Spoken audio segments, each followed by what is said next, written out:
Assalamualaikum warahmatullahi wabarakatuh. Perkenalkan, nama saya Fikri Ramadan dari program studi Teknik Informatika dengan NIM 41522010108. Pada video kali ini, saya akan berceramah dengan membawakan tema Sejarah Pemikiran Islam sebagai nilai tugas besar 2 mata kuliah Pendidikan Agama Islam. Untuk mempersingkat waktu, langsung saja kita dengarkan materi ceramah tersebut. Assalamualaikum warahmatullahi wabarakatuh. Alhamdulillah rabbil alamin wa bihi nasta'in ala murid dunya waddin wassalatu wassalamu ala asyrafil anbiya'i wal mursalin sayyidina wa maulana Muhammadin wa ala alihi wa sahbihi ajmain. Amma ba'd. Pertama-tama, marilah kita panjatkan puji syukur kehadirat Allah Subhanahu wa taala yang telah memberikan kita nikmat, yaitu nikmat iman, nikmat Islam, nikmat sehat, serta nikmat kesempatan, sehingga kita dapat berkumpul di tempat yang insya Allah dimuliakan oleh Allah Subhanahu wa Ta'ala. Salawat serta salam tidak lupa kita junjungkan kepada baginda Nabi besar Muhammad Sallallahu Alaihi Wasallam yang telah membawa kita dari zaman kegelapan menuju zaman yang terang benderang ini. Para hadirin sekalian, pada kesempatan kali ini, izinkan saya membawakan materi singkat mengenai sejarah pemikiran Islam. Sejarah pemikiran Islam secara keseluruhan tidak dapat dipisahkan dari perkembangan peradaban Islam yang cukup panjang dan luas, serta tidak dapat dilepaskan dari perkembangan politik, karena sistem politik merupakan aspek penting dalam peradaban dan sejarah Islam. Di dalam perkembangannya, ada beberapa aspek penting yang turut mempengaruhi sejarah dan pemikiran Islam, mulai dari aspek ekonomi, pendidikan, seni budaya, dan lain sebagainya. Berbagai macam kelompok muslim memiliki persepsi tersendiri mengenai agama Islam. Hal ini menjadikan agama Islam menjadi lebih berwarna. Sepanjang saling menghargai satu sama lain dan toleransi antara umat muslim, insya Allah agama Islam akan berkembang pesat dengan baik. Para hadirin sekalian yang dirahmati Allah Subhanahu wa Ta'ala, kita sebagai pemeluk agama Islam harus waspada serta terus memperdalam ilmu kita mengenai agama Islam sehingga kita dapat menjadi orang Islam yang arif dan bijaksana. Tidak hanya itu, beberapa filsuf juga memiliki pandangan atau pemikiran tersendiri terhadap agama Islam. Contohnya, seperti pendapat atau pemikiran yang dikemukakan oleh Al-Ghazali. Ia berpendapat bahwa pendidikan dan pemikiran Islam adalah bertakarub kepada Allah Subhanahu wa Ta'ala. Dan manusia yang paling sempurna di dalam pandangannya adalah manusia yang selalu mendekatkan diri kepada Allah Subhanahu wa Ta'ala, karena merupakan pembentukan insan paripurna baik di dunia maupun di akhirat.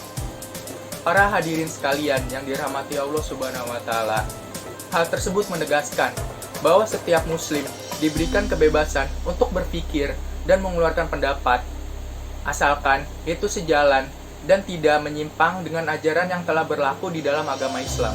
Agama Islam sendiri merupakan agama yang memberi kebebasan kepada umatnya untuk mengekspresikan diri, asalkan sesuai dengan kaidah ajaran Islam, serta sejalan dengan tujuan penciptaannya, yakni untuk beribadah kepada Allah Subhanahu wa Ta'ala. Oleh karena itu, para hadirin sekalian, agama Islam sangat berpengaruh dalam kehidupan sehari-hari, mulai dari hubungan antara manusia dengan Allah Subhanahu wa Ta'ala, sampai aspek kehidupan manusia, mulai dari sosial, ekonomi, politik, budaya, tradisi, dan lainnya.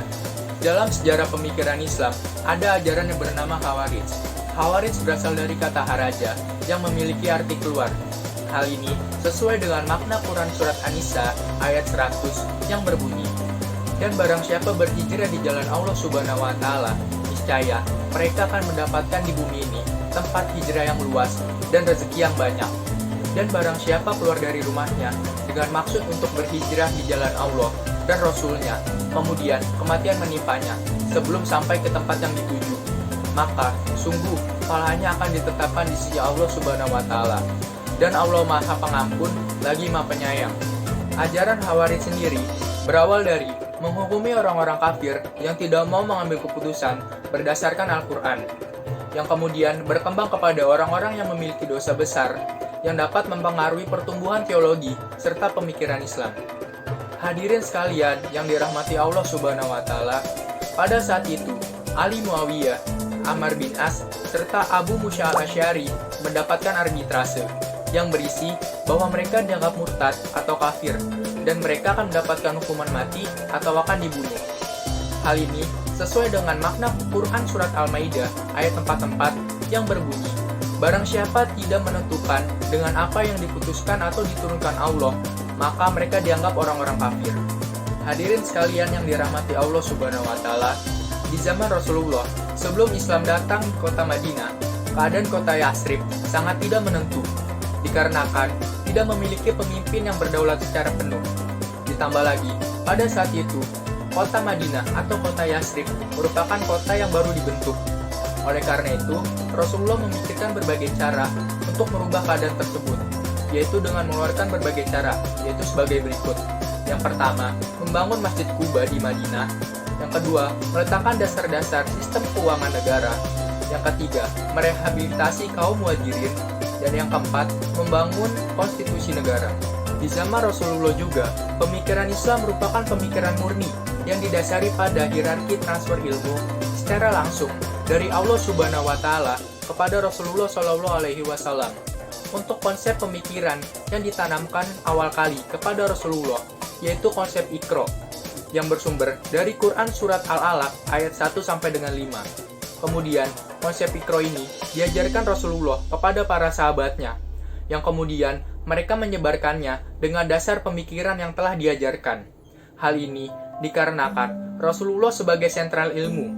Jadi, apa yang ditanyakan oleh sahabatnya akan dijawab oleh Rasulullah Shallallahu alaihi wasallam. Tibalah kita di penghujung ceramah. Semoga materi yang saya sampaikan bisa bermanfaat untuk kita semua. Jika di dalam penyampaian materi tadi ada kesalahan atau kekurangan, baik yang disengaja maupun tidak disengaja, saya pribadi ingin meminta maaf, karena yang benar itu datangnya hanya dari Allah Subhanahu wa Ta'ala, dan yang salah itu datangnya hanya dari diri saya pribadi.